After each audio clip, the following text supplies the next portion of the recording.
Tier lists? Overrated. You see, these lists are just 1D. They only go up and down, and where's the fun in that? The future is 2D.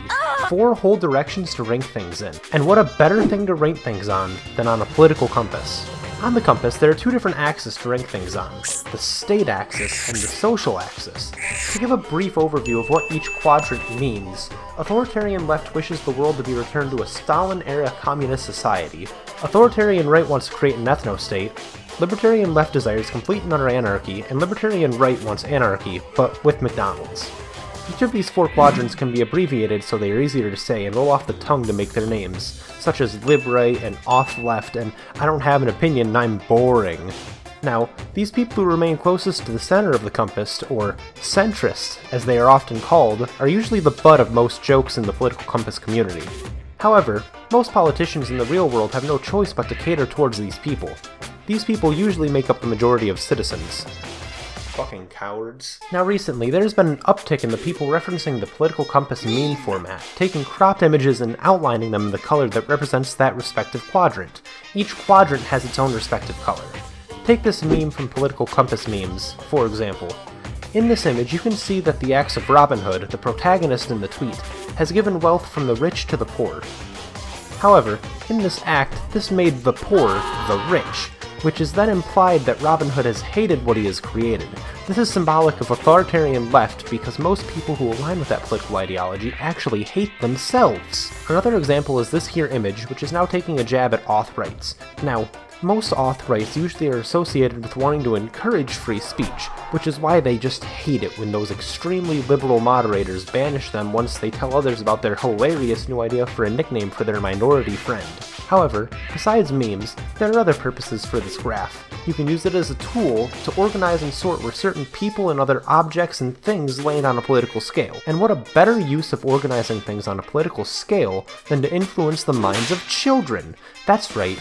You see, board games are the pinnacle of childhood. Starting in the year 500 BC, they were quickly adopted by children to occupy their time and mind. Now, the first traditional board game of the sort played by children was in fact hopscotch, originating in the Roman Empire. You see, you all thought that Romans only gave us Roman numerals and plumbing. Oh, but they also invented jumping for fun. No wonder Rome wasn't built in a day.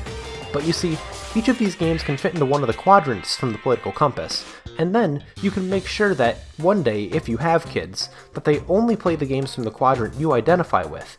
This is to ensure that they grow up with a similar mindset to you, and there's no way that this could ever possibly backfire at all. Now, the first game that can be put onto this list has to be Mousetrap. Not many people know this, but the game was actually inspired by the very popular book The Communist Manifesto written by Karl Marx. In this game, you play as the proletariat, who are represented by the mice. You must escape the constant traps set by the bourgeoisie, who keep attempting to cage you and your comrades and successfully lead a revolution to abolish classism. All of these factors place the game in solid authoritarian left territory. Trouble is a game which your goal is to return all of your same colored pieces back to your starting area after getting around the map. Now, I don't condone racism, but this sure does sound like an ethno-state to me. You are attempting to ensure that all of the pieces of your color return to their home, and Reddit has taught me that this is a classic characteristic of authoritarian right. Pictionary is a game that relies on free expression through drawing, which can be seen as anti-state due to the lack of censorship in the game. There is no way to tell your friend Rob that you think he sucks at drawing or that his drawing is frowned upon, and the game does not have a governing body.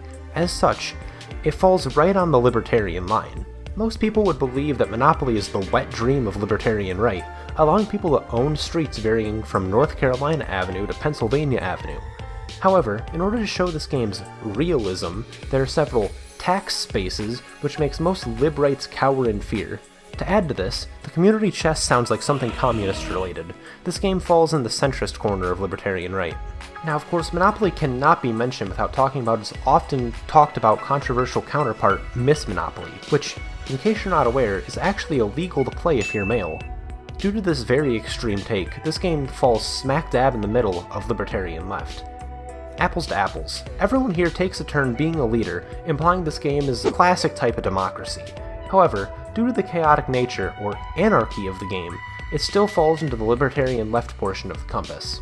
A game in which you play as a hungry hippo, otherwise called a capitalist, consuming all of the marbles, or money, before your opponents, showing how the real-life business world is truly like a jungle. Unlike Monopoly, there are no taxes or government interference to be seen, making this game the ultimate libertarian right. Next we have Operation, and well, in Operation the entire game is focused around privatized healthcare. That's the most libertarian right thing I've ever heard of. After this comes Chess, and well, Chess is a game that forces all of the units to act in command of a singular king. Everyone else is a theoretical and literal pawn, similar to how everyone is a pawn to society. This makes this game a classic case of authoritarian right. Now, Sorry as a game goes into the centrist authoritarian left portion of the table. Not because of anything to do with the actual game, I didn't even look up the rules for this video, but sorry is a very common phrase said by a lot of Canadians, and I'm fairly certain this is where a lot of the Canadian country lies. Finally, we have 3 games that were specifically saved for last.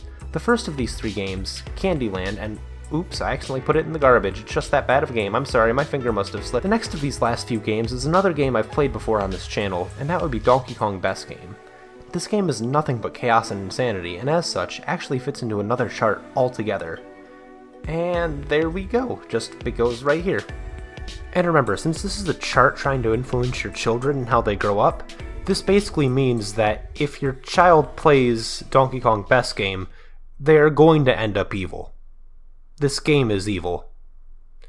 Who the invented this game? And finally, the final game that belongs on this tier list.